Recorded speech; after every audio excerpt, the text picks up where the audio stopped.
ଆଜି କେନ୍ଦ୍ର ଶିକ୍ଷାମନ୍ତ୍ରୀ ଶ୍ରୀଯୁକ୍ତ ଧର୍ମେନ୍ଦ୍ର ପ୍ରଧାନଙ୍କ 57ତମ ଜନ୍ମଦିନ। ଏହାକୁ ନେଇ ରାଜ୍ୟବ୍ୟାପୀ କେଉଁଠି ହୋଇଥିଲା ପୂଜାର୍ଚ୍ଚନା ତ କେଉଁଠି ବୃକ୍ଷରୋପଣ କାର୍ଯ୍ୟକ୍ରମ। ଏହି ଅବସରରେ ଗଞ୍ଜାମ ଜିଲ୍ଲାର ଛତ୍ରପୁର ନିର୍ବାଚନ ମଣ୍ଡଳୀରେ ଆୟୋଜିତ ହୋଇଥିଲା ବିଶାଳ ମେଗା ରକ୍ତଦାନ ଶିବିର, ଯାହାର ନେତୃତ୍ୱ ନେଇଥିଲେ ସ୍ଥାନୀୟ ଛତ୍ରପୁର ଯୁବ ବିଧାୟକ କୃଷ୍ଣଚନ୍ଦ୍ର ନାୟକ। ଛତ୍ରପୁରସ୍ଥିତ ନୂଆ ବସ୍ଷ୍ଟାଣ୍ଡ ରକ୍ତଦାନ ଶିବିର ଆୟୋଜନ କରାଯାଇଥିଲା। ଏହି ରକ୍ତଦାନ ଶିବିରରେ ଛତ୍ରପୁର ନିର୍ବାଚନ ମଣ୍ଡଳୀର ଶହ ଶହ କର୍ମୀ ଓ ବାସିନ୍ଦାମାନେ ସ୍ୱେଚ୍ଛାକୃତ ଭାବେ ପହଞ୍ଚି ରକ୍ତଦାନ କରିଥିଲେ, ଯାହାକି ଶେଷରେ 1501 ୟୁନିଟ୍ ରକ୍ତ ସଂଗ୍ରହ ମଧ୍ୟ ହୋଇଥିବା ଏବଂ ଏହା ଜିଲ୍ଲାରେ ରେକର୍ଡ ସଂଖ୍ୟକ ବୋଲି କୁହାଯାଇଛି।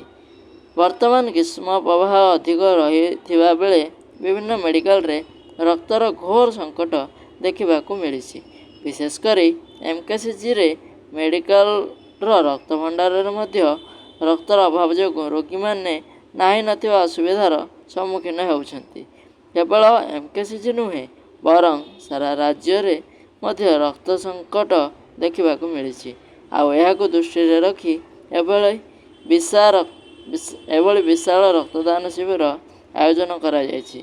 ଆଉ ଏହି ଶିବିରରେ ଏଥିପାଇଁ ବ୍ରହ୍ମପୁର ଏମ୍କେସିଜି ମେଡିକାଲ ରକ୍ତ ଭଣ୍ଡାର, ଭଞ୍ଜନଗର ମେଡିକାଲ ରକ୍ତ ଭଣ୍ଡାର, ଗଜପତି ମେଡିକାଲ ରକ୍ତ ଭଣ୍ଡାର ଓ କଟକ ମେଡିକାଲ ରକ୍ତ ଭଣ୍ଡାର ଟିମ୍ ପହଞ୍ଚି ରକ୍ତଦାତା ମାନଙ୍କର ରକ୍ତ ସଂଗ୍ରହ କରିଥିଲେ।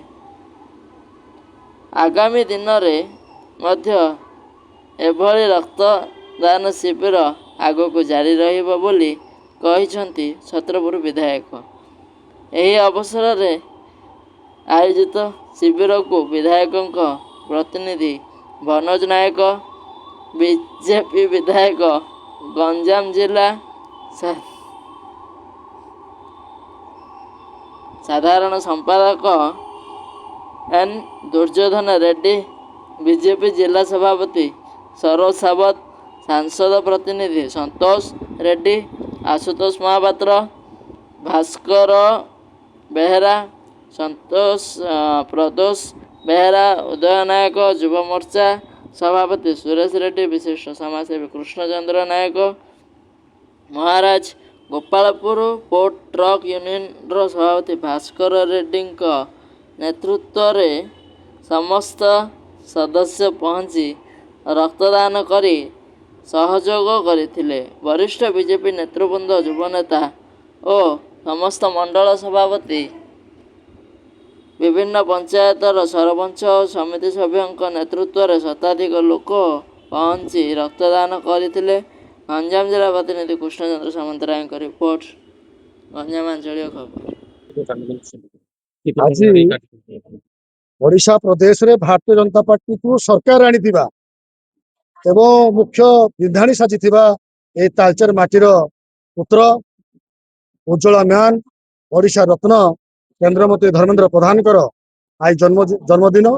ସେଇ ଜନ୍ମଦିନ ଅବସରରେ ସମସ୍ତଙ୍କୁ ଆମେ ଶୁଭେଚ୍ଛା ଅଭିନନ୍ଦନ ଜଣାଉଛୁ ଏବଂ ତାଙ୍କ ଜନ୍ମଦିନକୁ ସେ ଯୋଉଭଳି ଭାବରେ ମାଟି ପାଇଁ, ମାତୃକା ପାଇଁ, ଆମ ରାଜ୍ୟ ପାଇଁ, ଦେଶ ପାଇଁ ଯୋଉଭଳି ଭାବରେ ସେ ତାଙ୍କର ତ୍ୟାଗ ତପସ୍ୟା ଦେଇ ଆଜି କର୍ମ ଯୋଉଭଳି ଭାବରେ କରିଚାଲିଛନ୍ତି ଏବଂ ଆକୁ ଆମେ ମଧ୍ୟ ଆହୁରି ଧର୍ମେନ୍ଦ୍ର ଭାଇଙ୍କର ଉତ୍ତରୋତ୍ତର କାମନା କରୁଛୁ ଏବଂ ତାଙ୍କ ଏଇ ଜନ୍ମଦିନ, ପବିତ୍ର ଜନ୍ମଦିନ ଦିନକୁ ଆମେ ସେବା ଦିବସ ରୂପରେ, ସେବା ସଂକଳ୍ପ ଦିବସରେ ଆମେ ପାଳନ କରୁଛୁ। ଆମେ ଆଜି କିଛି ଦିବ୍ୟାଙ୍ଗ ଯୋଉମାନେ ଅଛନ୍ତି, ଦିବ୍ୟାଙ୍ଗ ମାନଙ୍କୁ କିଛି ୱାକର, ହୁଇଲ ଚେୟାର ଏବଂ କିଛି ଯାହା କିଛି ସହଯୋଗର ହାତ ବଢିଛୁ ଏବଂ ସମସ୍ତେ ଆମେ ଆଜି ତାଙ୍କର ମହାପ୍ରଭୁ ଜଗନ୍ନାଥ ଏବଂ ମା ହିଙ୍ଗୁଳାଙ୍କର ପ୍ରାର୍ଥନା କରୁଛୁ ସେ ଆହୁରି ମାଟି ପାଇଁ, ରାଜ୍ୟ ପାଇଁ, ଦେଶ ମାତୃକା ପାଇଁ କାମ କରୁଛୁ। ଏତିକି ଏବଂ ଯୋଉ ବନ୍ଧୁ ମାନଙ୍କୁ ଆମେ ଆହ୍ୱାନ କରୁଛୁ, ତାଙ୍କ ଯୋଉଭଳି ଭାବରେ ସେ କର୍ମ କରିଚାଲିଛନ୍ତି ତାକୁ ଆମେ ଯଦି ଆଦର୍ଶ ମାନି ଚାଲିବା, ତାକୁ ପ୍ରକୃତ ଭଲ ପାଇବା ହେବ। ଏଇ ଶୁଭ ଜନ୍ମଦିନ ଅବସରରେ ସମସ୍ତଙ୍କୁ ବହୁତ ବହୁତ ଧନ୍ୟବାଦ। ଏ ମାଟିର ସୁଯୋଗ୍ୟ ସନ୍ତାନ, ବରେଣ୍ୟ ନେତା ଶ୍ରୀଯୁକ୍ତ ଧର୍ମେନ୍ଦ୍ର ପ୍ରଧାନ, ତାଙ୍କର ଆଜି 58ତମ ଜନ୍ମ ଜୟନ୍ତୀ। ଏହି ଅବସରରେ ଏଠାରେ ଏକ ଉତ୍ସବ ମୁଖର ଅଛି ଏ ଅଞ୍ଚଳ ଏବଂ ସେଇ ଜନ୍ମ ଜୟନ୍ତୀରେ ବିଭିନ୍ନ ଲୋକଙ୍କୁ ଶାଢ଼ୀ ବଣ୍ଟନ ଏବଂ ତା ସହିତ ହୁଇଲ ଚେୟାର ଓ ୱାକର ଇତ୍ୟାଦି ବଣ୍ଟନ କରାଯାଉଛି। ରକ୍ତଦାନ ଶିବିର ମଧ୍ୟ ଆୟୋଜନ କରାଯାଇଛି।